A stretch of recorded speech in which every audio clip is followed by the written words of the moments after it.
Assalamualaikum dan selamat pagi semua. Okey, jadi sekarang saya berada di kawasan Sidam kanan. Okey, jadi ada satu tanah pertanian nak jual. Nampak tengok belakang saya ni tanah apa? Tanah kelapa sawit. Nampak tu tanah kelapa sawit. Jadi satu tanah berkeluasan lebih kurang 5.783 hektar nak jual. Jadi siapa-siapa yang berminat boleh kontak saya, nombor ada di profil. Jadi nak minta juga hampa untuk like, komen, follow dan repost untuk manfaat semua. Terima kasih. Okey semua, hari ni saya nak kongsi dengan apa, iaitu satu tanah sawit nak dijual di kawasan Sidam, Padang Serai Kedah.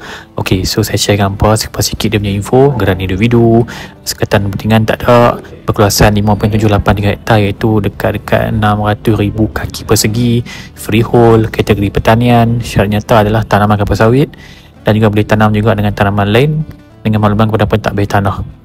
Okey, kemudian tanah juga sesuai untuk pelaburan hasil sawit, projek pertanian berskala, pembangunan kecil. Jadi jangan biasa-biasa nak minta hampa untuk like, komen, repost dan follow konten ni untuk saya sharekan lagi konten-konten terkini berkaitan tanah yang ada. Sekian, terima kasih.